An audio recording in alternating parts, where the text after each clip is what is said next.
What's going on, everybody? My name is C4. Welcome back to the channel. It is voted on by you guys over the last couple realistic rebuilds in the comment section. Our newest Madden 25 realistic rebuild is going to be the Cincinnati Bengals, where we have at minimum of 5, maximum of 10 seasons to turn this team into a Super Bowl champion. Now, there's all types of interesting different rebuilds. Not every rebuild has to be a dog water team that needs to get an immense amount of talent brought in, or a team that needs to get it completely scrapped and a complete turnover. Start from scratch rebuild. No.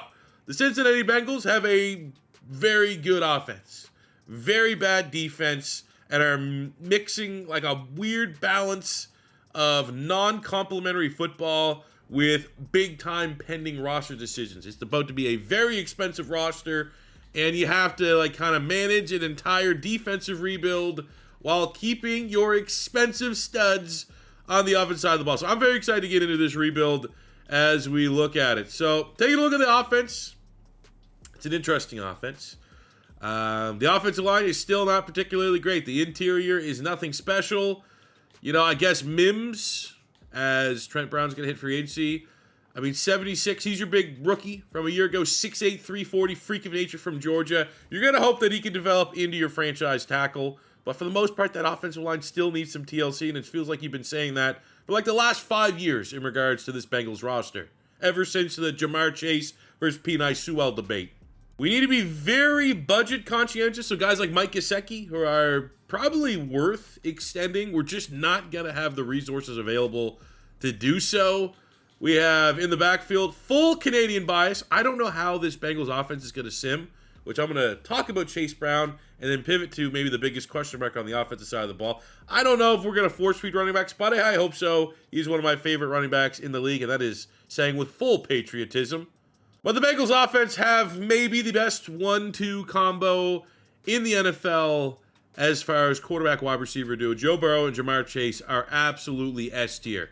But when T. Higgins is healthy, which has struggled to stay healthy, it gives you a wide receiver 1B.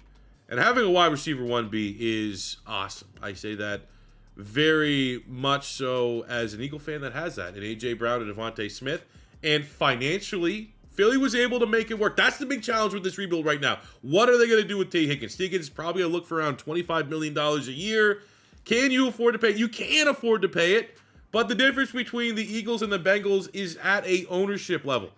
From on-hand money, from an owner that's willing to spend his own cash to help and do whatever it takes to win. Philadelphia is arguably the best in the NFL. Whereas you look at a team like the Bengals, they are cash poor. Their owner is incredibly cheap. They probably have the cheapest owner in the NFL. So is he going to want to really allow the GM to work some wizardry and move some money around to keep the band together is a massive question mark. And then on top of that, you have to go out and completely rebuild the defensive side of the ball. Hill at D-tackle, he's going to be a free agent. Geno Stone was paid to come over as a savior in the secondary after having a breakout year with the Ravens. He was great, and it was one of the worst safeties in the league last year. So you missed there. You look at the linebacker core, Davis Gaither's a free agent, can't afford to pay him. Jermaine Pratt is already publicly in real life on the trade block, so I'll honor that in this rebuild, and we will ship him off. So we only have one linebacker in Logan Wilson who's solid, but he's getting up there in age and can't really stay healthy, so that's not ideal. Jordan Battle gets a dev trade. He's 24, 25, so maybe there's something there. Mike Hilton's about to be a free agent, but we have Dax Hill, who's about to be on a fifth-year option, which he probably will decline. You got Turner, speedster, anyone like the fastest 40s at the Combine a couple of years ago. Cam Taylor-Britt is an awesome player. Big fan of that. So honestly, I think the corner room, at least from a Madden standpoint, I think we have a couple DBs here that definitely we can grow and build around in the secondary. As long as salary cap way, we can re-sign them and afford to keep them. But I think we have some dudes in place there. The pass rush, you're led by Hendrickson, who needs to be, a franchise player. Led the league in sacks this year. Just had no help. We have Chris Jenkins, the D-tackle, second-year man out of Michigan, 73 with a star dev. We're going to need him to develop into a big-time starter for us, but we're probably going to have to find a long-term partner in crime with him at the interior. And the vibe, I think, is Sam Hubbard's probably going to be following Jermaine Pratt on the trade block. Before I do rebuilds like this with teams that I'm not super familiar with, I did watch the Bengals on Hard Knocks, and I did watch them play because from a neutral standpoint, very exciting because every game was an absolute shootout it does seem like the vibe is like Hubbard and Pratt get traded, you free up a little bit of money there, and it seems like most Bengal fans want a full court press to re-sign T. Higgins. So I'm going to do my best to honor that and embrace these salary cap challenges that come by re-signing T. Higgins versus like letting him walk for absolutely nothing. Well, I brought it up when I was talking about Chase Brown. I don't know how he's going to play. How is this team going to sim? Are they going to play like this when we go through this for the next minimum of 5, maximum of 10 years? Is Joe Burrow got to be throwing 40 bombs and almost 5,000 yards? Right? Is Chase Brown, he did this as like half a year as a starter. If Chase Brown starts, is he going to get 1,300 yards and flirt with double-digit touchdowns, or is he not going to be super viable? Are we going to be able to get big-time numbers by Jamar Chase, wide receiver 1 numbers, and also T. Higgins get double-digit touchdowns, and he needs to be over 1,000 yards for the price that I'm about to pay? I am not overly familiar with this Bengals team.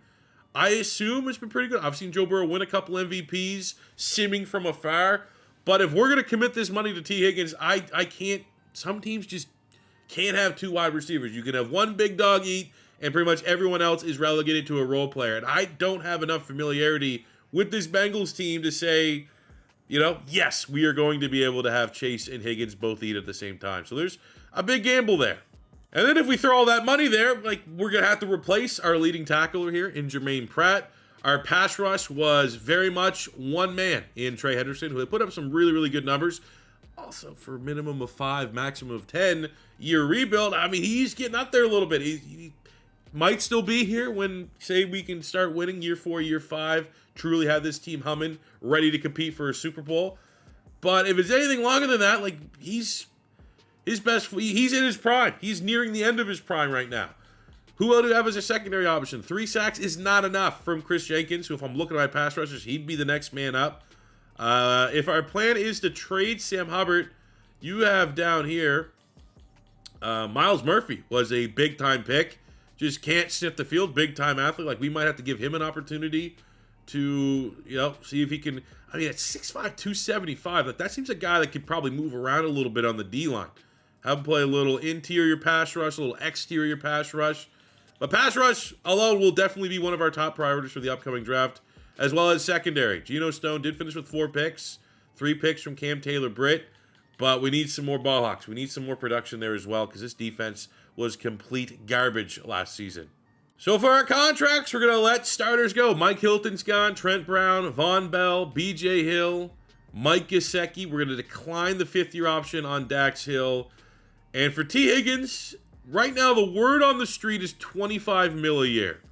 So I could probably get him to sign for a little less, but I want to embrace the challenge of what it would look like real life. He might even get more than 25, but I think I could speak for I'm not biasedly saying this as a Cincinnati Bengals fan, but let's see, that averages about $105 million. We'll round that up here a little bit. I think $25 million a year and staying here in Cincinnati with Joe Burrow is way better. All due respect, if you watch my content, you know how I feel about Drake May. Is going to be better than getting $30 million and playing with Drake May. It's going to be better than getting $30 million and playing with Bryce Young. It's just, you have the most potent passing offense in the NFL. You want to stay there if the money's kind of close, because you're going to absolutely eat. You're going to have a good time.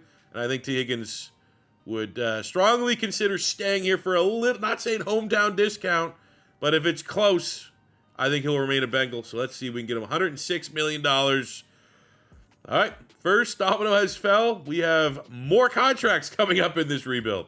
So to start things off, we're able to get a 4th-round pick this year from the Rams for Jermaine Pratt, who is still a very, very solid linebacker and give you well over 100 tackles, 78 with the star dev. And he's ready to go to a win-now team that wants to compete. Then I'm able to flip Sam Hubbard and a future 4th-round pick to get a future 3rd-round pick from the Arizona Cardinals. Not bad for what is essentially a salary dump for the Bengals. And I think it's not going to be in our team's best interest to spend in free agency. We're going to want as much salary cap to roll over. So we're going to need to look at the trade block. Zach Zinter, who has 3 years left on his rookie contract, 70 overall, which is a starter for the interior right now, which will be better than what the rated player that we likely could get in these mid-rounds. I'm going to throw a 4th, 6th, and 7th next year to see if we can steal away Zinter from a division rival in the Browns. He will be a starter for us, and let's see if we can get some growth and development here. We also need linebacker help, so I'm going to kind of go with like a player that I really would like to see. Our linebacker core is going to suck, so let's throw someone out there that could develop. We have Jeremiah Trotter Jr., whose dad was a Philadelphia Eagles legend. Jermaine Burns a head case. The Eagles needed wide receiver help, so we're taking a little bit of a hit there. Had to throw a 6th-round pick in because of the off-field with Burton, but we're able to get at least a linebacker with some upside, who at the draft board, I'm going to try to get linebacker, obviously, in the draft. But at worst, if he ends up being just a developmental swing for the fences type option, and we're getting a head case off our roster, you know, it's not the worst piece of business we could be doing. Now in the draft, there's a player that I circled that I really wanted to bring in this rebuild, and the board is getting pretty thin, so I want to move up to security services. It's going to cost me a 3rd round next year, which is, you know, the Sam Hubbard trade, I suppose. So it's costing me Sam Hubbard to go get our Sam Hubbard replacement, which I have no problem doing at pick 14. This is a man that went viral on day 1 of the NFL Combine, running a 4.47. And if you want to find someone that can rush the freaking passer on the other side of Trey Hendrickson, it is going to be James Pearce Jr. 92 acceleration, 91 speed with the hidden dev trait. Let's go, baby. Back on the clock at pick number 17 in the 2nd round. Looking at the board, that was our needs. I think interior line, which took a huge hit at pick 35 and 36.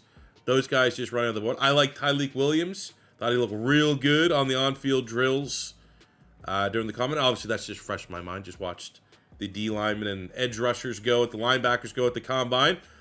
Malachi Starks will be an awesome pick at 44. I did think about trading up. I was like, I can't trade up twice in that first draft. I get a little cheesy. So at pick 17, needs for the Bengals. We need tight end help, where we got Gunnar Helm, Fannin, Mason Taylor. Of course, these are all tight ends that I've used extensively in rebuilds already. So, I mean, I'll look at the other options before we make our we have Donovan Jackson out of Ohio State at guard. That actually would be a pretty damn good pick as well. Mbao, okay. D tackle. I mean, Ingram Dawkins can play D tackle. He ran with the D tackles. We have Sawyer there. We have TJ Sanders, Darius Alexander from Toledo, whose draft stock is very, very high right now. Looking at linebackers, which we still need, we have Danny Stutzman, who ran a lot faster than expected. He's still on the board at pick 100. Schweisinger, Demetrius Knight looked pretty damn good yesterday. Barrett Carter didn't test, but expectations that he's going to be a beast. Man, we got some interest. I think, personally, Donovan Jackson makes the most sense here. Elite versatility, guard tackle prospect out of the Ohio State. Somewhat. Cincinnati's in Ohio, right? Not American, I'm pretty sure, yes. So that's a little bit of a local guy here, Donovan Jackson. Let's go. All right, twist my arm. Had to make another trade. We're trading up about 10 spots in the 3rd round. We're throwing in our 5th rounder this year. I still have my 4th round pick, as well as 6 and 7 2 years down the line, which to break the 3rd wall here. But late round picks with these realistic classes are pretty tough finding good players, so they don't really mean a whole lot of value to me personally. But we still need a starting tight end, and Gunnar Helm is on the board. Harold Fannin just went. Mason Taylor's there, but I just used him in a rebuild. So we're going to select Gunnar Helm, the tight end out of Texas. 112. There we go. Needed to. And we're going to finish our draft here in the 4th round with a linebacker that tested very well at the Combine, Francisco Mauigoa. Ended up pointing, for those who know, Raz, 9.5 on the Raz. Should be, you know, mid to high 60s. Not bad. Compete with Trotter Jr. for reps. So take a look at our draft recap. Not a lot of picks, but I think we made the most of it. Mauigoa, 4th round, 66, not bad. Helm, 70 with a dev trait. Jackson, 70 with a dev trait. And James Pearce Jr., the big get, 76. And he is going to be a day 1 starter and hopefully a lethal piece of this pass rush that needs to get so much better. I'm not gonna lie, fellas. I do this drill for the last, since it's been in this game. I do it all the time. I don't think I've ever got the gold medal before the 3rd rep. But James Pearce Jr., now I get the Bengals O-line is hot trash. But that is like 2,000 points more than I almost usually get. James Pearce could be special.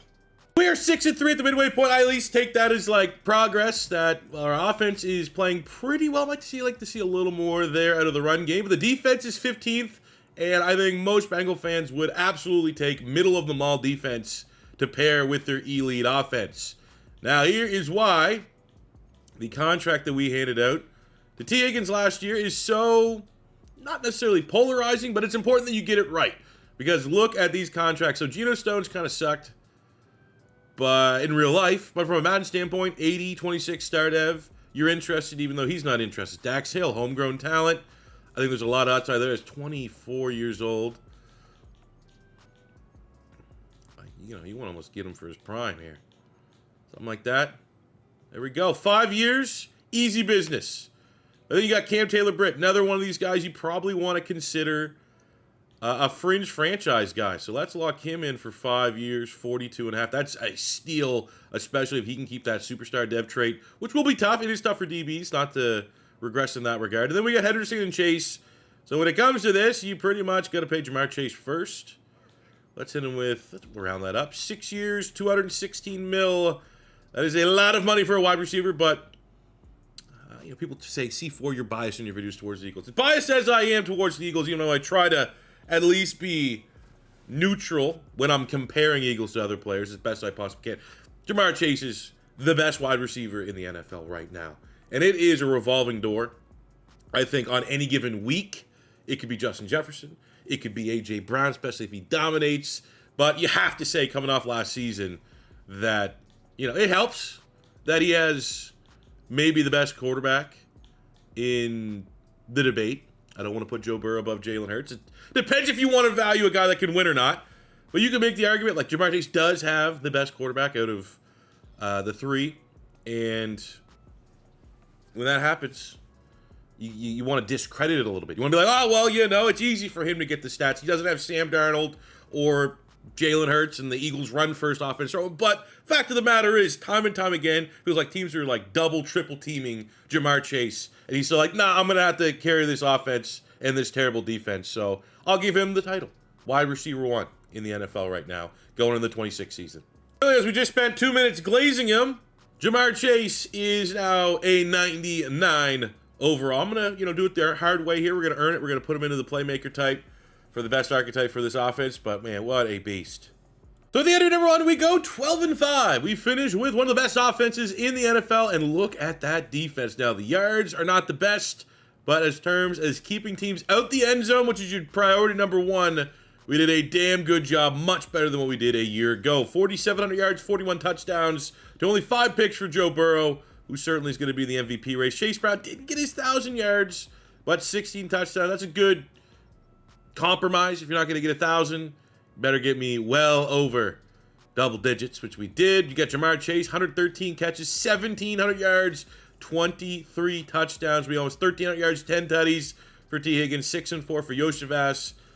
Just over 500 for the rookie gunner, helmet tight end, not too shabby. Wilson and the Axeman Jr. over 100 tackles. Look at that for Logan Wilson. Stays healthy, gives us 8 TFLs and 7 picks, leading the team. Sacks are 17 TFL, 7 sacks for Hendrickson, the rookie Pearce. You know, it's a rookie, right? You're gonna take your growing pains as they come, and as long as this is a floor and he keeps going in an upwards trajectory, I think we can get better than 4 TFLs and 4 sacks going forward. 7 picks, Wilson, incredible. 4 picks from Cam Taylor-Britt, so we know at minimum he'll at least keep that superstar dev trait for another year. Wow, 4th. We'll give him a little bit of extra motivation going for this playoff run. Jamar Chase wins Offensive Player of the Year. Wow, Logan Wilson, Defensive Player of the Year with those 7 picks. Unfortunately, 12-5, not good enough to win the AFC North, so we have to go the long way to try to get this playoff run going. Starting in the wildcard round against Harbaugh and the 11-6 Chargers. This could be a very high-scoring matchup. They have the number 2 offense in the NFL, but we have Joe Burrow and Jamar Chase, and we'll trust that about just about anybody. Holy shit, 51-17. What? I never intentionally hide my work. You would look at that and be like, you forced something. You hopped in and played it. You force-fed him. No! That is how dominant this offense. 6 touchdowns for Jamar Chase. Holy, that might be the best sim stat line I've seen a wide receiver have this year. Last 3 Maddens. That is insane. In the playoffs, nonetheless. That was actually a record breaker. Right now, I had to Google it. Something known as a Bob Shaw had 5 touchdowns in the game in the 1950s with that 6 Jamar Chase record holder. Actually, the internet lied. Well, not lied. There was also a tie for that record with Kellen Winslow, the old one, not Case that was on the Browns. Kellen Winslow, the original, he was on the Chargers.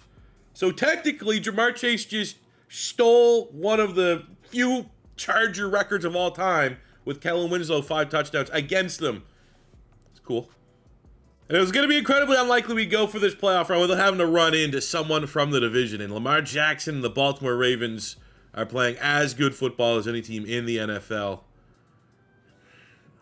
Unfortunately, the Bengals defense, you hate to throw them under the bus after so much improvement of 1 year, they let us down 45. You're not going on a playoff run when you let Lamar Jackson go for 5 touchdowns. As we cleared our lockers at the end of year 1, I thought Chase Brown would have a chance in a dev trade for all those touchdowns. Unfortunately, he did not. I thought also T. Higgins had a chance for superstar. He had a hell of a year, wide receiver 1 type year. Didn't get any love in the dev trade department. Got our helm from our rookie class and Jackson from our rookie class. Both were hidden devs. They are stars. Defensively, our lone hidden dev in James Pearce Jr. Star dev trait. I mean, the hype around the dominant combine, the fast 40-yard dash, is what it is. Wasn't expecting probably much more than that. Cam Taylor-Britt. Wow. Okay, so Cam Taylor-Britt gets a dev trait. He had a good year, 4 picks. It's awesome, especially because we got him now at a very, I'm going to put the C on his chest, very, very affordable, team-friendly, multi-year contract extension this season. That probably would have added about $20 million if we waited till the end of the year. But he gets a dev trait. Oh, it's because Logan Wilson's 30. What? He didn't even get one. Defensive player of the year, leads the league in interceptions. Nothing. Like, I would be like, classic Madden if it's like, star to superstar dev, and then he loses it because he got 30. Didn't even get it. That's unbelievable. As we start the offseason, we're going to decline the 5th-year option on Miles Murphy, and we'll just give him another year to see improve what he can do. Geno Stone. This really does. This honestly feels like I'm going to round it up. We're going to go 5-5. If he takes it, 3 years, $30 million. We get him locked up for the rest of his prime. He's better in Madden than he is in real life. But I think ultimately we still have so many other priorities for like our high-end picks that I just don't want to have to create another hole that we have to fill. Pause. By getting rid of a free safety that's a capable starter. As far as free agency is concerned, we have pretty decent funds, all things considered. We're going to want to be conscientious because those are going to drive very quickly. I wouldn't mind getting a linebacker or throwing a bid at a linebacker. The middle linebackers look pretty solid. You got, Quay Walker. I mean, these guys are all going to be one edge rush money, which is unfortunate. But we need someone that can come, fill up the linebacking room, as shown. Like, Logan Wilson is very much at his ceiling. If he didn't go up after that year, he never is. We get the development of Jeremiah Trotter Jr., which is fine. But I think having at least someone else in the room that has some upside could be of interest. Again, Nakobe Dean. $8 million a year, though, for a linebacker. I did actually, you know what? No. I focus scout this year was middle linebackers for the upcoming draft class, so I think we'll look there in the draft. Unfortunately, we were pretty dang good this year, so we're going to wait all the way to pick 27, where we are honestly strongly considering a linebacker at the ass end of the first round here. Cool story, number 12, I would have probably considered Maui Goa from Miami. We have his brother at linebacker. Would have been cool to have that tandem, but he was going a lot higher than we were going to be selecting. I wasn't going to trade up in that case. Tackle, Orlando Brown's probably the contract I'd like to move off from right now on our roster. But scouting the tackles that were going to be available, late first, second round picks, not great. Not a great role there. Phillip Daniels, day 3 talent. Might pop with a dev trait, but if not. So we look here at the linebacker. Sonny Styles is a very interesting name. We've now used him in a couple rebuilds, but Ohio State, so kind of a local kid. We got Lander Barton, who have also used in a couple rebuilds. First, second round talent. God damn it. All right, well, we need a linebacker. It's not a sexy pick, and in the element of being fair, which one of these guys, if they didn't have a real name, would I most likely draft? Sonny Styles at 6'4", 235, A-zone coverage, elite speed, but he has poor acceleration, so that kind of brings him down a little bit for me being absolutely that's my pick. I'll give York an opportunity. Look at the stats. Letter grades ain't the best. Combine also not particularly good. We look at Lander Barton here at linebacker. A-zone coverage, B tackle. He has elite speed. He'd be the guy I draft. 10 times out of 10. I need a linebacker. Welcome, Lander Barton. 23 in true value at pick number 27. Ooh, but no dev trait. That's a bummer. Ooh, interesting pick in the second round. D tackle Jaheim Otis from Alabama. And I guess he must have transferred to Colorado. Hidden dev, 95 strength. A lot of upside. Cool. Good pick. Another play I've used before, but Gav, there's no names attached. I need a tackle. We need a successor in place for Orlando Brown. Tristan Lay from Clemson.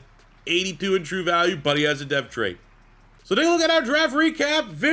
Didn't have a lot of picks, right? So Lander Barton, 75, great rating, but no dev trait, which is a bummer. But we get Otis and Lay, second and third round at positions of need and or going to be need very soon with both dev traits. So they're going to be able to sit for the most part, learn, extra practice, extra reps, maximize that dev trait, and hopefully be ready to go and contribute into year 3. But maybe in Otis's case, might be able to sneak on the field.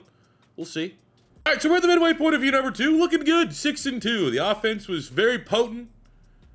And then I was like, okay, well, everything looks good. I mean, hey, the fact that we are 8 games in, less than halfway through the season, we almost have 30 touchdowns for Joe Burrow. That's really good. And then I went over another one. I was like, oh, Jamar Chase just has 18 touchdowns. 8 games into the season.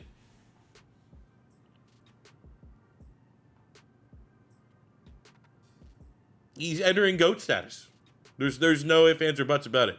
We're under contract with $88 million. I mean, we've been in a relatively good spot. I know everyone's all doom and gloom about the Bengals salary cap, but we have almost all our guys kind of locked down into contracts here.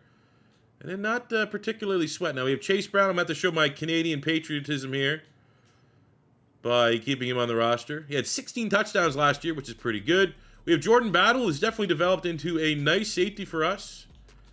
No complaints whatsoever. So let's go 4 years, $30 million, locked in. And then we have DJ Turner, who's also kind of just proved that he's not just a speed merchant. And he's a guy that's going to be able to really develop as an outside corner with us. And we'll get him locked in on a $46 million deal. All right, so at the end of year 2, if you follow me on Twitter, you've probably already seen these posts making the rounds. Posted, this is Saturday night. Hopefully this comes out Sunday. Anytime you do a realistic rebuild, especially when we're doing this right now around Combine weekend. So we clearly went out and got, arguably, like right now we've gone day 3 of the Combine, so there's been other position groups, but I think you could still make the argument the big wow player is probably James Pearce. You can make that argument like that. He's supposed to be the feature. He's supposed to be like, we got the Bengals. We know they're pretty good, and he's going to turn this defense around. He's going to spearhead this defense, and the rebuild's going to be about, we get this new prolific pass rusher that can take over the 17 sacks that we're getting from Trey Hendrickson. It's going to be his show. Nope. Joe Burrow, 5,100 yards and 66 touchdowns. 2 picks. Jamar Chase, 125 catches, 2,400 yards, and 40 touchdowns.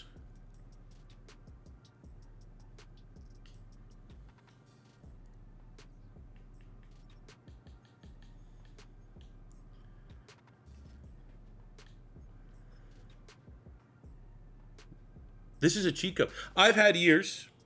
We had, I think, high 20s, low 30s when we did a rebuild with Aaron Rodgers and Devontae Adams. For whatever reason, Devontae Adams in the slot with the Jets playbook for a year was disgusting. We also, I can't remember, it's on the tip of my tongue, another rebuild where a wide receiver went off. Might have been the last rebuild before that. Who was it? Dude, I can look for, let me just... Maybe it was Luther Burden in the Saints rebuild with Drew Aller. That's the one that I'm looking through my notes. That one was pretty potent, to say the least. That's it.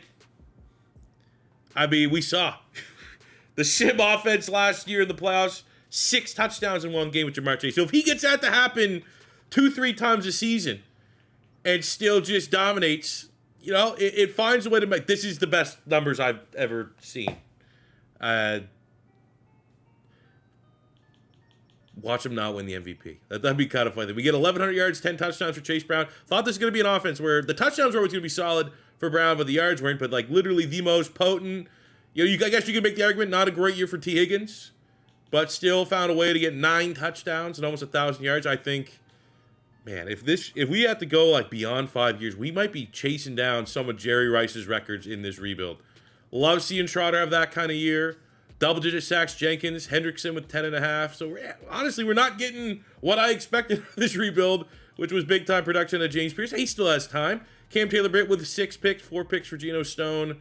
I got to put respect on this Bengals playbook.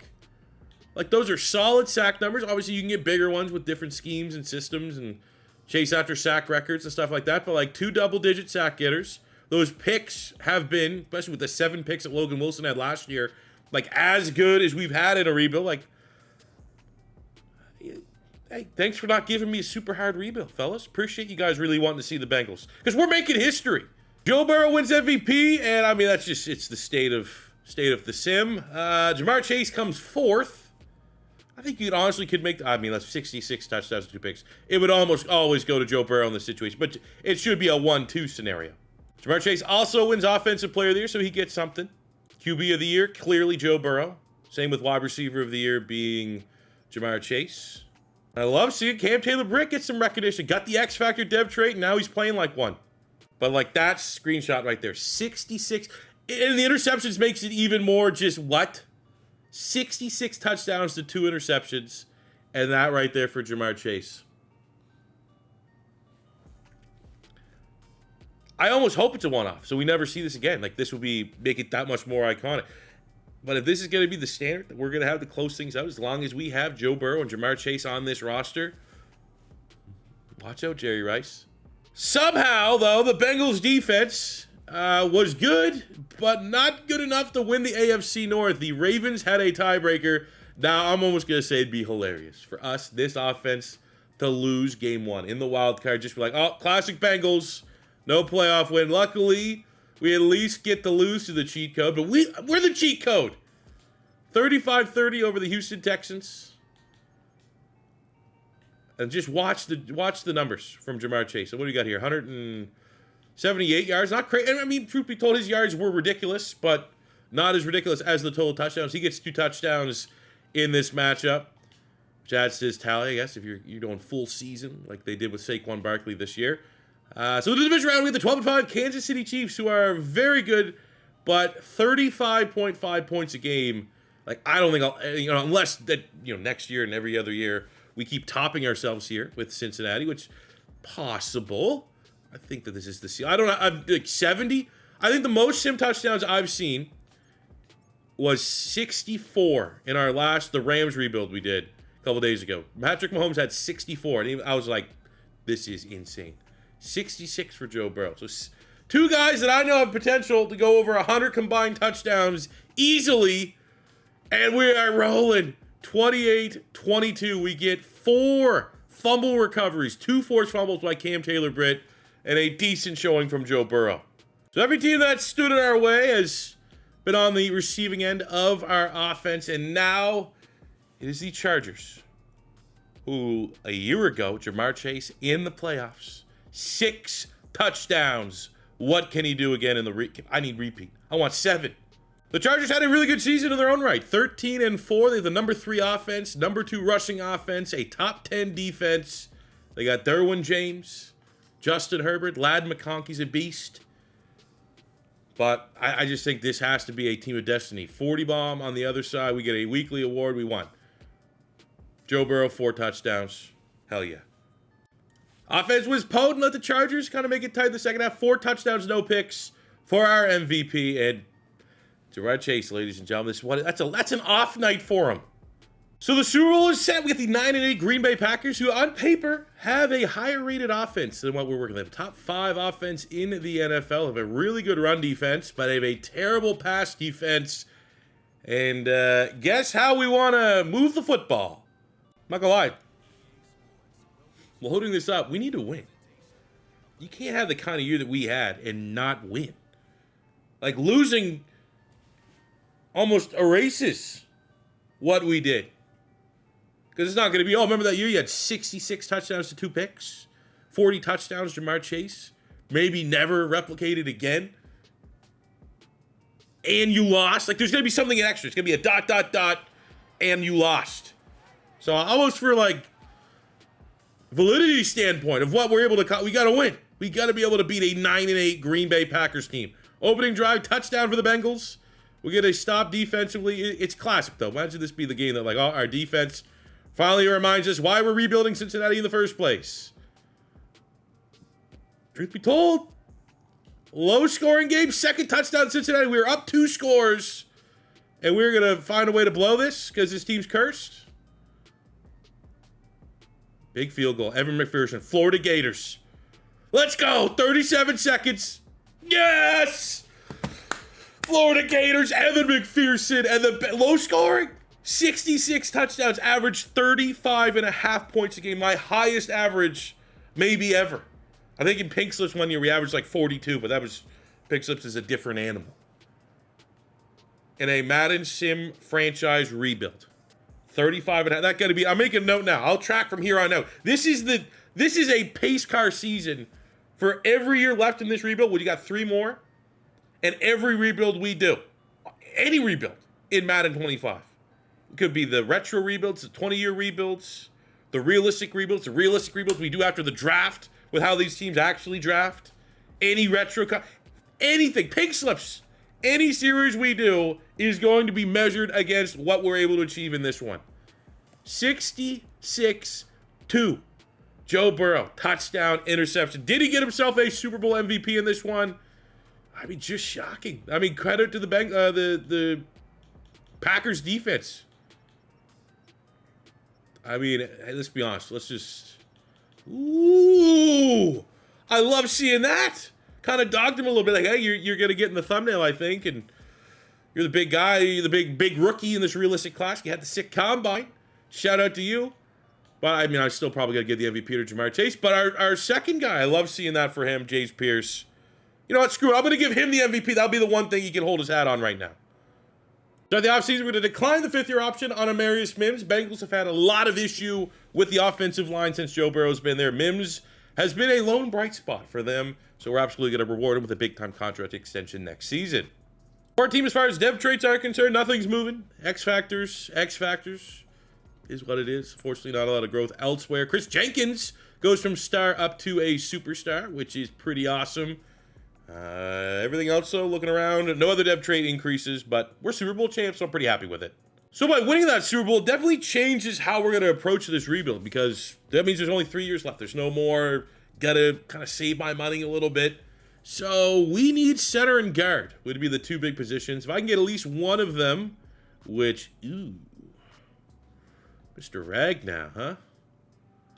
You want to come win another title? I know I'm not going to overpay because we still have 3 more years left of this rebuild, but we can now sign veterans that I think will very much aid us in trying to repeat as Super Bowl champs. We are the top bid for Frank Ragnow, the superstar dev center, and we now have a superstar dev center.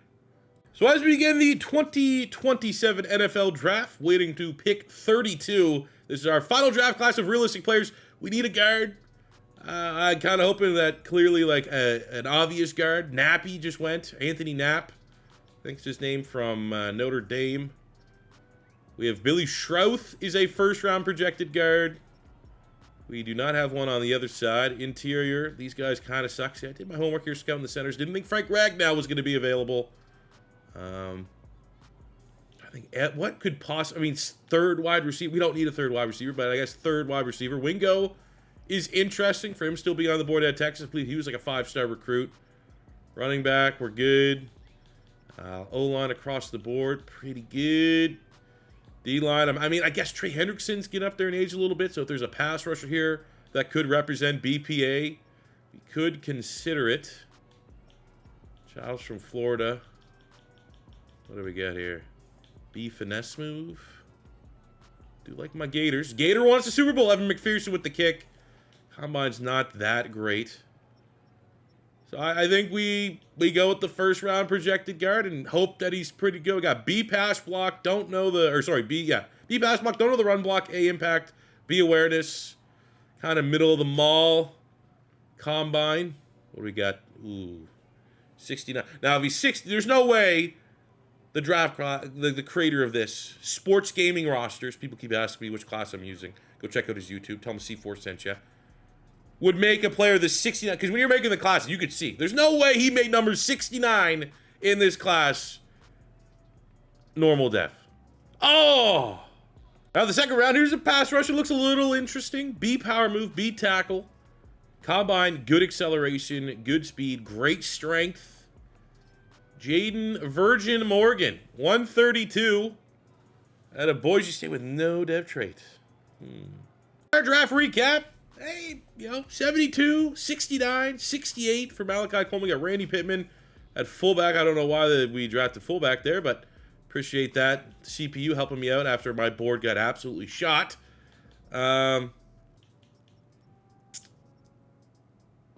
I mean, depth trade or not, you're happy with anything 70 plus. Would have been nice with the depth trade though. So as we go to year 3, I guess the question, it's valid to say C4. What's left to do? You literally broke the game in year number 2. Well, I think I speak for you guys and myself. Can we do it again? What's this year gonna? Can we do better than 66-2? Can we have our first 70 touchdown sim, which I don't even think I could do on like pro. If I did a full year of pro, I don't even know if I could hit 70. Maybe if I had super long quarters. Because, I mean, I also said we were going to rebuild the Bengals. Not just highlight what we knew was already good before you clicked on the video this past game. Bengal fans immediately are like, "Did you build our O-line? Can you fix our O-line?" We're working on it. I want to have a unanimous top 10, maybe even top 5 offensive line in the remaining 3 years of this reboot. We're going to prioritize the offensive line. That's why we brought in Frank Ragnow. Are the Bengals going to have a defense? Can I fix and solve their defense? Well, we won the Super Bowl on the defense. Our 66 touchdowns from Joe Burrow in the past game did not show up in the playoffs. It was our defense that shut down a very explosive Green Bay Packers offense, and we're able to win with a top 5 defense. So I feel like kind of mission accomplished there a little bit. We can play complementary football. The defense can complement the offense. We got to work on building up this offensive line and seeing if we can top what we were able to do last year. Maybe win the division. That'd be cool. How did we win the division last year? Okay, mixed bag to start the year. Couple wins, couple losses. First player of the week performance comes 400 yards, 3 touchdowns for Burrow against the Baltimore Ravens in a win. Dude, what is going on? We're 4-3, but like our wins have been like 17-9 wins. We have the 14th passing offense.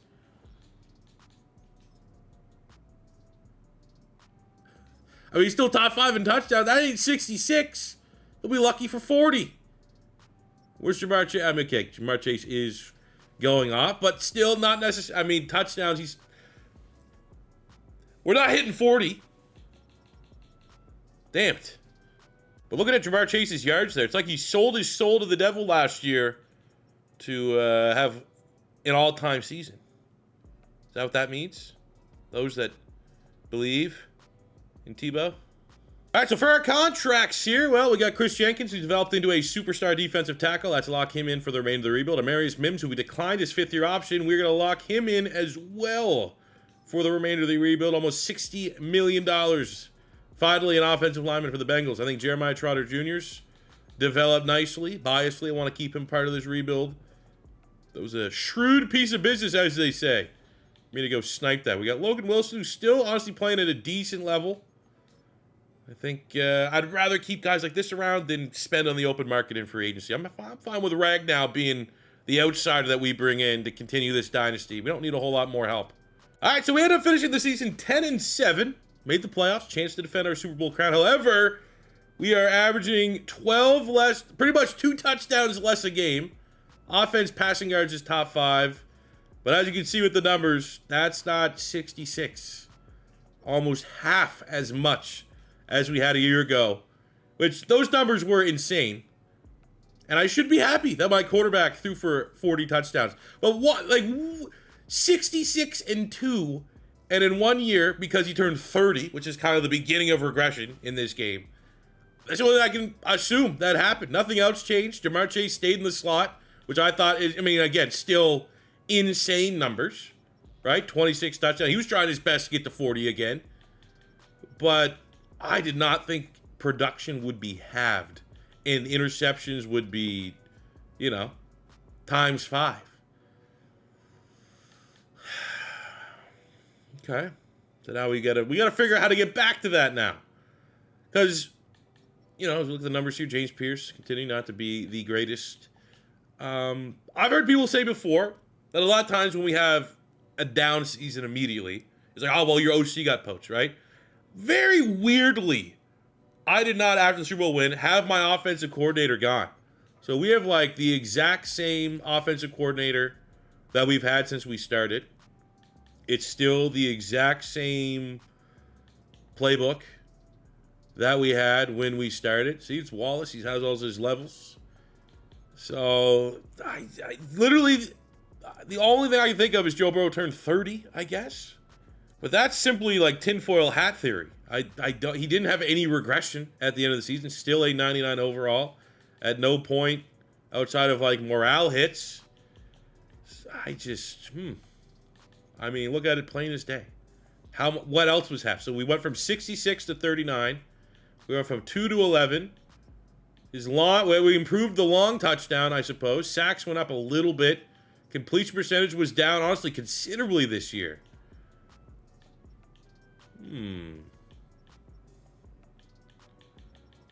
I don't know. Weird. Shout out to Jamar Chase and Go Gators. Evan McPherson for getting Kicker of the Year for our award winners. I'm not gonna lie, vibes are down right now. I do not have great faith that we are going to be able to go on a big run here and defend our Super Bowl crown.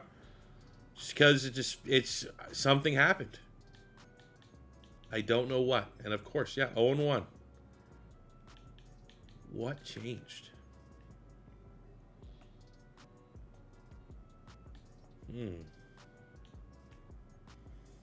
We did lose in overtime. That's a little bit more respectable, but you know, now it's you ever see South Park, the Guitar Hero episode, where his dad ends up getting a different type of Guitar Hero, and he's always just like trying to, you know, chase the dragon. That's gonna be this real. I got 2 more years. We got to get at least 50, another 50 bomb out of Joe Burrow, because Chase was 40, could get 50. I want another 50 bomb out of Burrow, else I'm calling shenanigans on this shit. Do you guys think Frank Ragnow's the problem? Yeah, it must be him. It's not me. It's this guy. End of the year, we are going to accept the option on James Pearce because we now know that this is only going to go 5 years. So another free year at 17, which is going to be less than what his contract extension would be, likely. He's probably going to be a $20 million a year player. Makes a lot of sense to pick that up. All right, so as we go into the draft here, it's all about, you know, finding those cherry on top type picks. We're coming off a weirdly down year. So that just says, all right, we had our weaknesses. The few that we did have were problematic. So we need to improve the interior of the offensive line. And we got Fitzsimmons here. You know, we're going to hope that some of these teams are available in the second round. It'd be a pretty big reach to get to mid-20, but Fitzsimmons has a pass block, so I didn't really need to scout him. We got a first, second round talent on Josh Peterson. On the right guard spot, we get a straight up first round talent on Andrew Neighbors. Bradham looks solid. He has B pass block. So, I mean, these guys here don't need to get in the first round. Other need, we need a wide receiver to round out the room, if you will, that wide receiver 3. And we got a 4-2-4 guy, and he's day 3. So, like, they feel pretty decent about waiting. Because I imagine he is B deep route running. And a lot of elites, and we know those guys are pretty good in that worse. Even if it doesn't pop with the depth trait, he's going to be wide receiver 3, and it's a pretty damn good wide receiver 3. So, for us, it's like, all right, well, linebacker. Logan Wilson's getting pretty old at this point. I scout the fastest, one of the fastest guys. This could be our pick here. One of these linebackers. Who got the best, like, coverage? Ooh, it is Stark. He is A-man, B-zone. B-tackling. His tackling kind of sucks. I'm going to do it. He's projected to go the highest out of everyone that we just talked about. Come on, have a depth trait. 78 at number 20. But he does get a depth trait. 91 speed, 91 acceleration. Let's go. All right, and then the second round, I think we got to go and hopefully have our pick of the litter for the guards. Had that first round scouting card would be ideal. But look, we still have Fitzsimmons, still have Peterson, still have Neighbors out of the Ohio State B pass block, B run block. Also, second in the bench press, has multiple elites. This has slam dunk as a pick. And it really, if I was chasing value and not just having my pick of who I want at linebacker, I probably would go Neighbors first. 18 in true value at 52. And we roll a depth. That's a day one starter right there. Plug and play. Because we don't need to mess around here, let's just get the speedster. Kai Pierman with that 4.24 speed. Day 3 pick. Sure, whatever you tell me. Day 3, my ass. 56 in true value at 84. No depth trait, but that is an athlete of athletes right there. For our draft recap, pretty stellar draft down the board here. All high 60s for the most part. 72 normal on Pierman, 75 hidden dev on Neighbors, and 71 hidden dev on Daryl Starks. No real generational players, but anytime you get an 80 plus, especially at tight end, congrats, Commanders. So the midway point. Oh, we are. I think we might be onto something. Look, a huge player of the week performance. Both our dudes, Joe Burrow, James Pearce Jr. with the hat trick of sacks. I don't know if we're gonna get 66 touchdowns. I think we're gonna be pretty good. There's been a couple player of the weeks there for Joe Burrow down the stretch. So $59 million here. Who wants to finish out the rebuild with the good guys? I think T. Higgins, kind of a polarizing decision we had to make at the very beginning of the rebuild. Well, he's going to stay in. We got, Donovan Jackson trying to improve this offensive line here in Cincinnati was a priority, and you do so by having him in the building. We have Trey Hendrickson. We're going to get him back on a 3-year deal just to lock him in for the rest of the rebuild. Helm, Geno Stone, Ragnow. Bad vibes ever since Ragnow's come in the building. It needs to be said. Yeah, unfortunately. Thanks for your service, fellas, but we got to keep the big dogs in-house because we got one more year after this. Joe Burrow. This team finished up. We got Dax Hill, Player of the Week, Week 18. Joe Burrow, 6 touchdowns in Week 17. 4 touchdowns in Week 16. Pad his stat. You heard me say. You fraudulent? You can't even get 50? Well, we end up with almost 30 points a game. Someone had more than us. Doesn't top the 35.5 we had in year 2, but we had the number 1 passing offense, number 2 overall defense, and it's not 66, but 53 is still pretty goddamn freaky from Joe Burrow here. First in yards, first in touchdowns, 8 picks.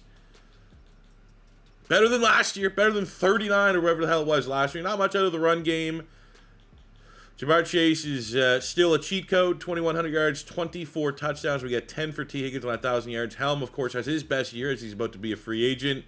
That 666 number popping up again for the rookie Pierman. Sus. Defensively, Trot, Axeman Jr., and Barton going over 100 tackles. Trotter with 4 interceptions on the season. We got 14 sacks on 16 DFLs for James Pearce Jr., 9.5 from the superstar Chris Jenkins, 7.5 from Old Man Hendrickson at this point. With Trotter leading the team with 4 picks. Wow. Okay. Well, Jamar Chase gets wide receiver of the year and offensive player of the year. We also get quarterback of the year going to Joe Burrow. So Joe Burrow had 55 touchdowns. Jalen Hurts has 55. Okay. So, I just completely glossed over the fact that we're 13-4. We have yet to get the 1 seed with this prolific offense. We do have our first AFC North title of the video, but the Bills at 16-1.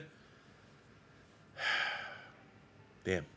Well, this is the first time our team's actually, from a roster standpoint, been very good. We've been putting up all these numbers by having a team that's sub 90 overall. And, we've had teams that are 95, 96 overall, not be nearly as good as this Bengals team.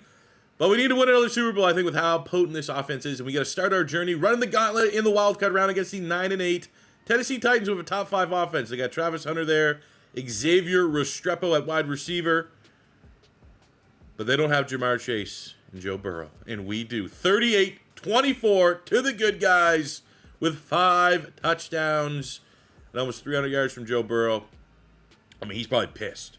Thought for sure he was winning MVP. They said, So he's got to go on a run here. We got the 11-6 Las Vegas Raiders up next. We have the number 1 defense in the NFL. They get Aiden Hutchinson in free agency. Tom Brady working that magic on the waiver wire. Defense versus offense. What wins championships? The offense, 29-27 with 3 picks by Cam Taylor-Britt. The hat trick in one game. Joe Burrow, 3 touchdowns, over 300 yards. Again, Joe Burrow's been an absolute heater this playoff run. And standing between us and we don't even get to play the Bills.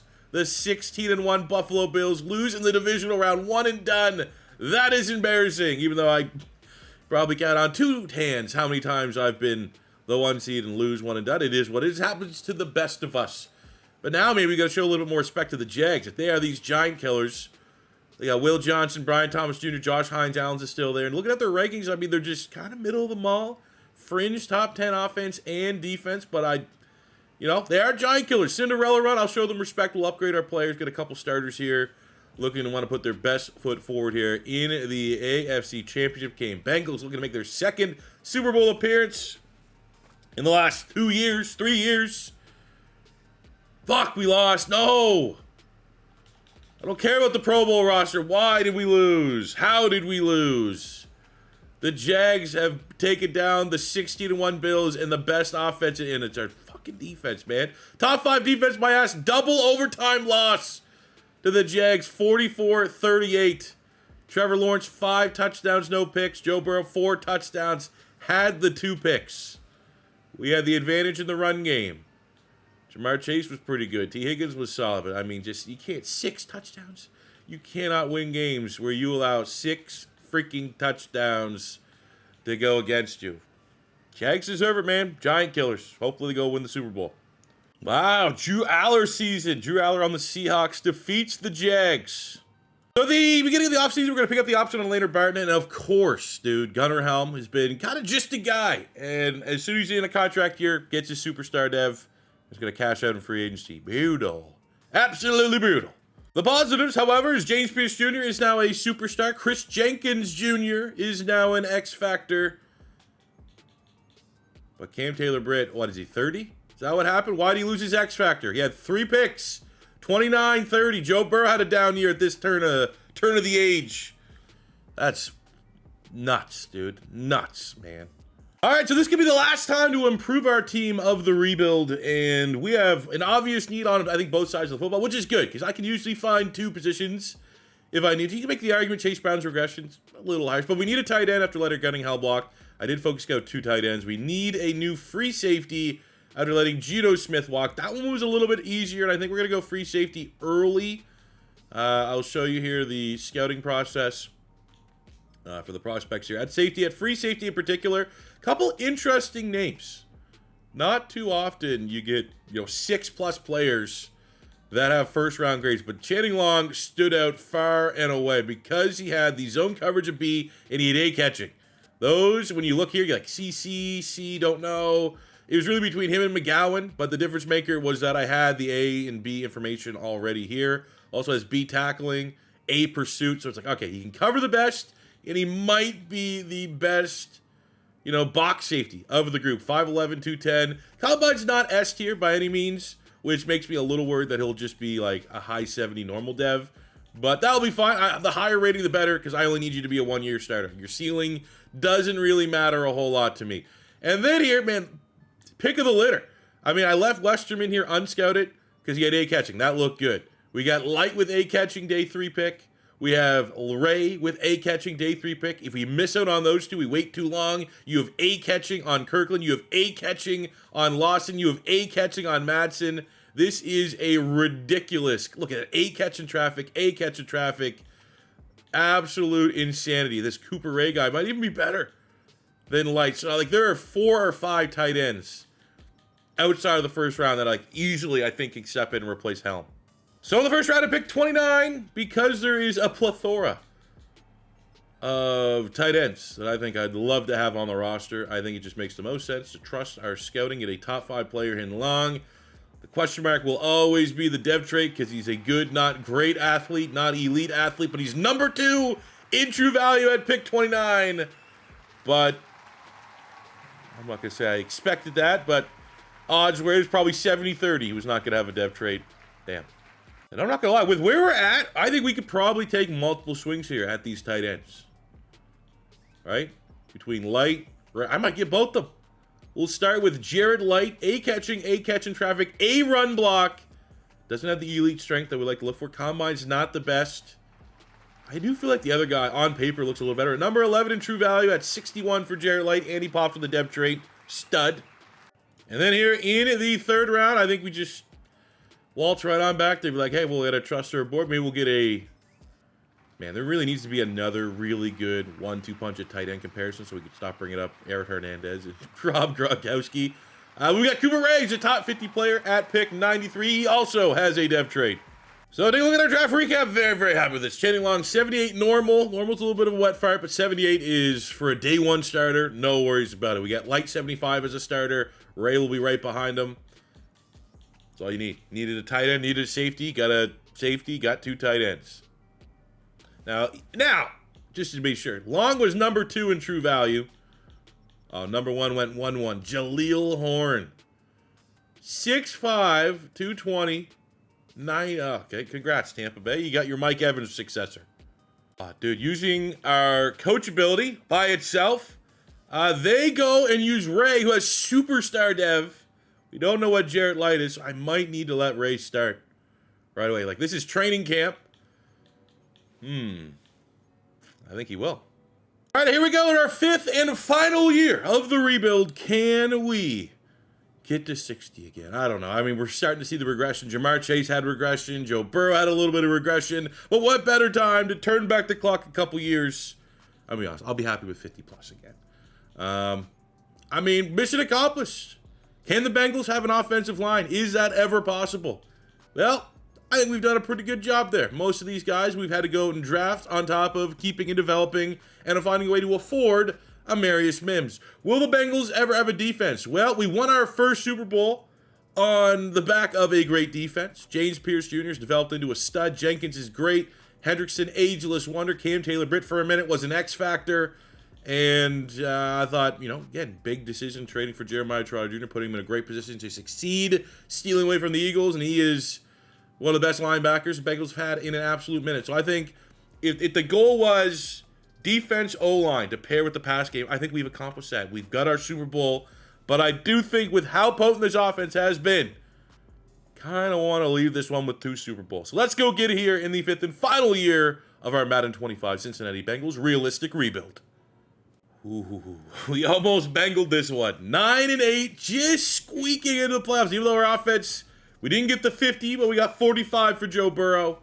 Just under 5,000 yards. 3rd place in the AFC North. A final playoff team. Damn. Look at our stats, Joe Burrow. Still playing at a very high level. Getting up there in age a little bit. Run game was just, let's be honest. This is a pass team.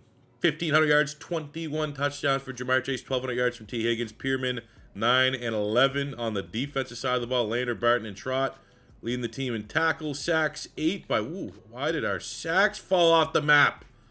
We'd just be like, we're going to just play the run exclusively. Those are... they're right there. What happened? Well, our pass rush got cut in 3rd. Our only award winner, Jamar Chase, got his, I believe this is his 4th Offensive Player of the Year in 5 years, and his 5th Wide Receiver of the Year in 5 years. Insane.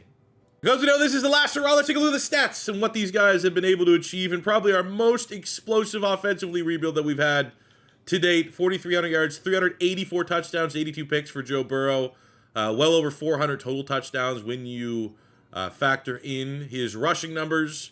Chase Brown was solid, but, for the most part, first ballot Hall of Famer, maybe, kind of. Hall of Famer, for sure, and Joe Burrow got that Super Bowl and MVP. Jamar Chase finishes with just under 15,000 yards receiving and 180 touchdowns. So he's 17 off of breaking Jerry Rice's record. Let's be honest, he'd probably hit that next year and make an unattainable receiving record. We got 10,000 yards and 74 touchdowns for T. Higgins. Awesome. All right, good for him. Defensively, Logan Wilson, 800 total tackles, 22 picks. Trott's had a hell of a career to this point. We got 116 sacks on 143 TFLs for Hendrickson, 39 sacks for Chris Jenkins, 31 and a half from James Pearce Jr. 25 picks, Cam Taylor-Britt Really happy with this rebuild, man. This rebuild has given me a different perspective on the Cincinnati Bengals offense and defense. And in future rebuilds, whenever things maybe aren't working out with an OC or DC and we see a Bengals offense or defensive coordinator on the market, I'm now going to strongly consider it. So what would be the final round without having to take down the final boss in the wildcard round? We have the Kansas City Chiefs, who are much like us, like Mahomes. He is and can do 50, 60 touchdowns. He's also slowing down a little bit. Only 36 for him, which is below his standards. But stretch for year 5. We've already won our Super Bowl, so we don't win. It's not the end of the world, but we do win. We beat the Chiefs. And if you can beat the Chiefs, you can probably beat anybody. 37-27, we win that game with a Player of the Week 4 touchdown performance from Joseph Burrow. Now with that, we didn't get a divisional matchup here in the divisional round. 12-5 Baltimore Ravens with a top 5 run game, the number 1 defense. Lamar Jackson's also showing signs of slowing down. I've seen Lamar go for 40. He got 26. This is not your same old Lamar multi-MVP Ravens offense. They're a little bit older, a little bit more mature.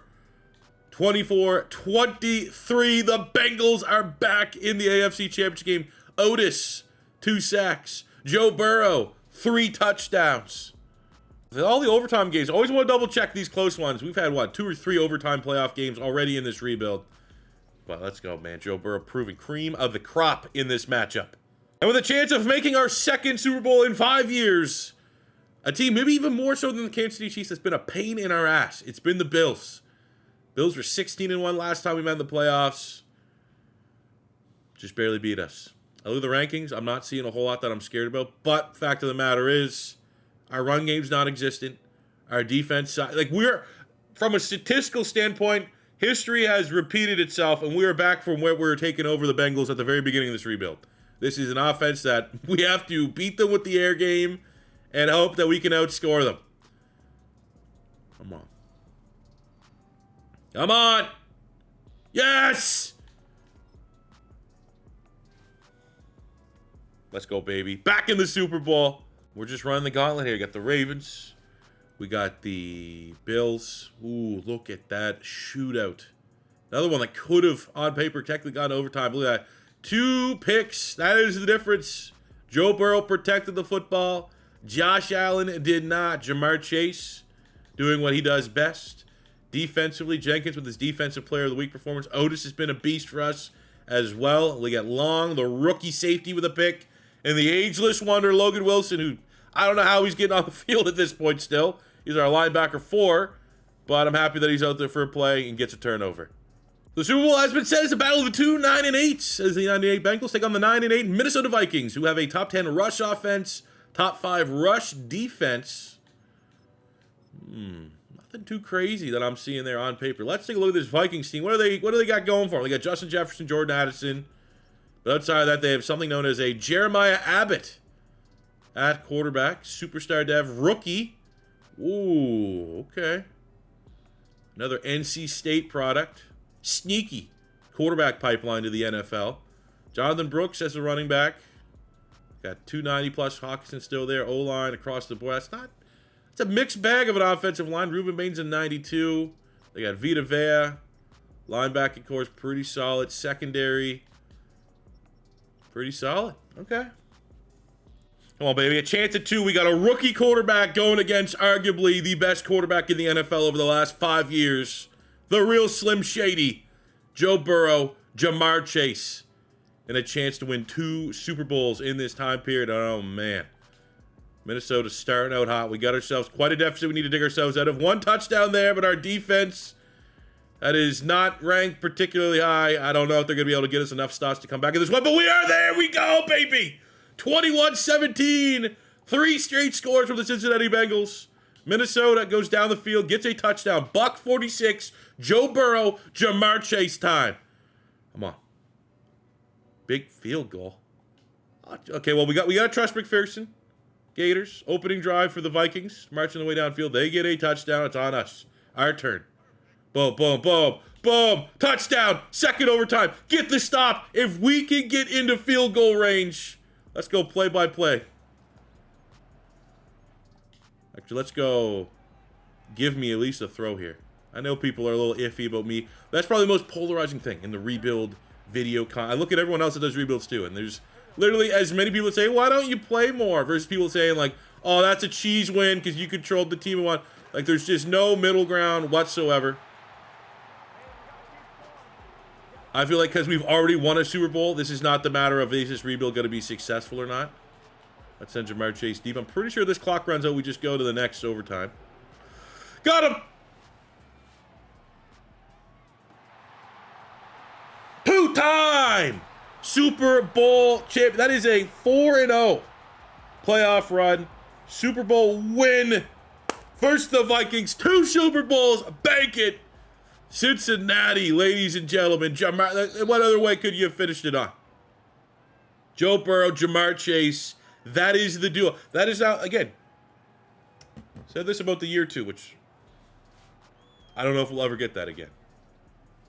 Again, there's not a whole lot of people that probably played more sim franchise in this than me.